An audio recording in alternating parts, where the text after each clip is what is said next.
Welcome back everyone, a shorter video this time for a shorter project, but towards the end I tackle a financial and ethical question that I haven't had to yet. I am already 18 months into my position as a full-time furniture maker and it is continuing to throw in spanners. I had a client contact me after being referred by another furniture maker. He asked if I could fix a broken leg on his dining table. It was a quick $50 glue up, but when he came to collect the leg, he also dropped off some parts for an old steel and timber bench. The timber had rotted and fallen apart, so he wanted it fixed, but he also wanted it upgraded to something more special. I agreed to take on the job and let him know I'd send through a quote in a couple days. Little did I know that I was underquoting this job based on my inexperience building one of these types of benches, but we'll get to that later. The next day I went to my local timber store, Studio Doubled, and picked out some sexy Queens and Bloodwood. I took a picture and headed back to the workshop, but I didn't pay too much attention to what timber was actually available. This wasn't my smartest move, and in the film industry, we call this foreshadowing. I put together a quote of $650. That included $100 for timber and the rest for my time and hardware. That would allow 5 hours to get the timber, cut it, sand it, and assemble it. The client agreed and paid the 50% deposit that day. This is the type of client we need to protect at all costs. I headed back to the woodshop to get the timber, but this is where I discovered that unfortunately the majority of the timber was 900 millimeters long, and I needed 1200 millimeters. I dismantled the entire pile and was able to find enough timber at the length that I wanted, but the pieces I found were really rough. This wasn't something I'd planned for in my quotes. I'd expected less milling and more cutting, so this added extra time that I really didn't want. Luckily, I have some pretty beefy machines, because this timber is f***ing hard. And because it's an outdoor bench, I can get away with a bit more character.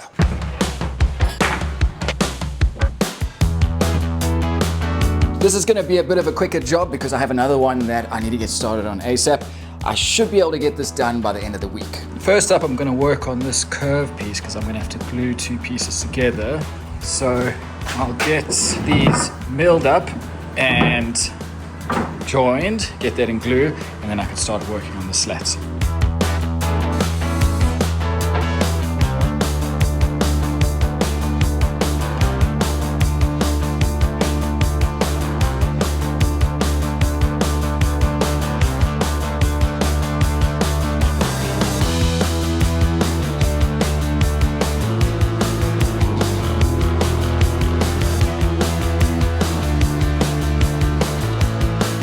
I've had to put everything on hold for the minute.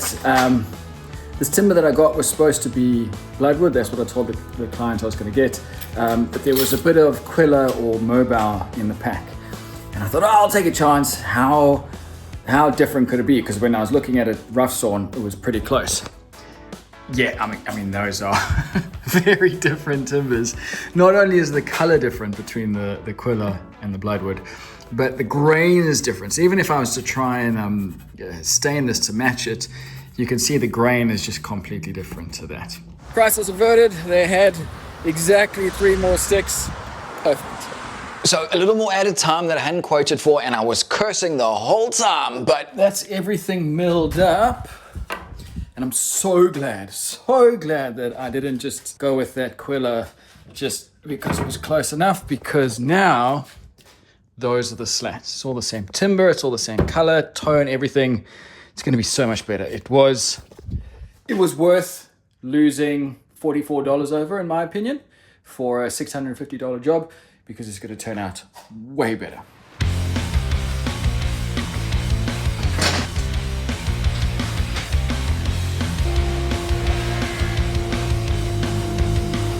Using the original curved piece of timber, I could trace that onto the new piece of timber and then finesse that curve using a small sanding drum.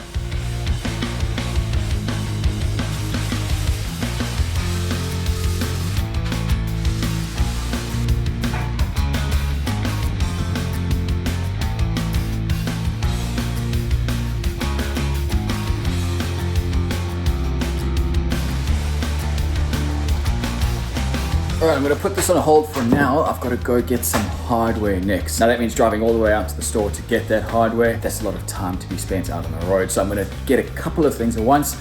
I'm getting timber for another big project, which will probably come out after this video or the one after that.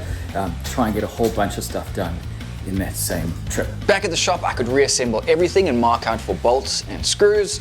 And then it was time for sanding.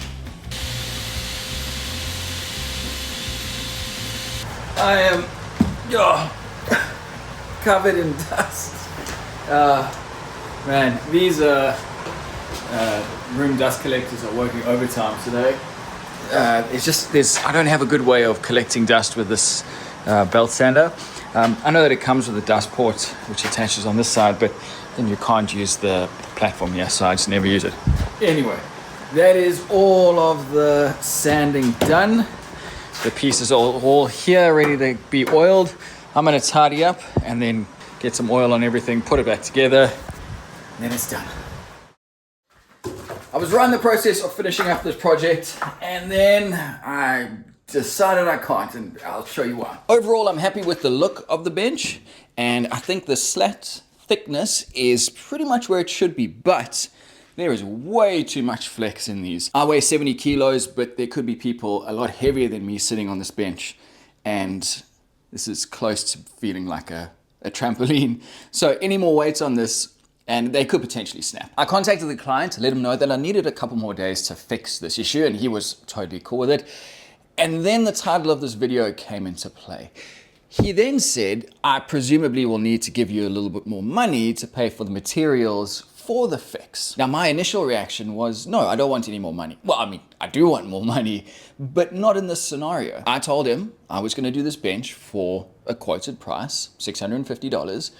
And along the way, stuff has happened that was either in or out of my control, neither here nor there. And I don't think it's right that he pays for that. But having said that, if you were to say build a house, which is very defined, and things came up along the way that cost a little bit extra money, it wouldn't be strange to have an additional line item added to the invoice at the end. So with that in mind, should I be accepting that money from him because something's happened and we've had to resolve it, and I didn't see this happening as part of the quote, and so it just requires a bit more money? I think this is one of those situations where it's very job specific. When you are building a house, we're talking about tens of or hundreds of thousands of dollars. Whereas for me to fix this is gonna cost me $100. Now the problem is $100 out of a $650 job is a large amount, which really sucks. But I'm also not losing out on that much. And because this client's been very good to me, this is the second job that I'm doing for him, I wanna make sure that I hold on to that relationship. And ultimately, as I said earlier, because this is my mistake, my responsibility, I will sleep better at night wearing that. But this is an open conversation. I'm really interested to hear what you guys think about that. Leave it down in the comments below. This is the direction I've gone, but I'm still very new at this, so it's by no means me saying this is the correct way to do it. All right, I'm gonna contact the client now to let him know that he can come and pick up the bench. Let's get to the numbers, although in this case, we all know that this isn't gonna be a big profit on this one. I got this job done over the 3 days before the weekend as I'd hoped. I know it wasn't a big job, but it was still my quickest from start to finish in my full-time career so far. Overall, I spent a total of 5.5 hours in the workshop working on the project and around 45 minutes back and forth from the timber shop. Expenses were higher than I'd hoped at $261.85. And when the expected profit is so low, every little extra cuts into that take-home pay. While all these numbers aren't great, it is worth noting that I have actually got better at quoting. Something I've learned from so many other furniture makers is you have to add a few contingency hours, and this project is a good example of why. I didn't make much money on this, but it could have been much worse. And as I said a few videos ago, at this stage, I'm not counting overtime work as lost profit. For now, as long as there's less money leaving the account compared to money going in, I'm relatively happy. This was a relatively low turnover project, but at the time of filming, I'm taking on lots of smaller jobs and it's all accumulating. I don't know if I necessarily prefer this, but it is nice to have a constant stream of income instead of waiting for one big paycheck at the end of a big project. On a more personal note, I almost didn't include the bit about the extra steel because it felt a bit unnecessary for the video. But by the time I'd finished writing the script, it didn't feel like that decision was aligned with the mission of this channel. If you're new here, my goal is to show as much of my journey into becoming a full-time furniture maker as possible, even if sometimes it puts my reputation on the line. Now, if you want to see my last real profitable project, you can go ahead and click over there. Otherwise, thank you very much for watching, and I'll see you guys next time. The client's just come to pick up the bench. He's all happy, and he also brought me some fish from some fishing that he did out of the reef last week. That's a nice little extra added bonus.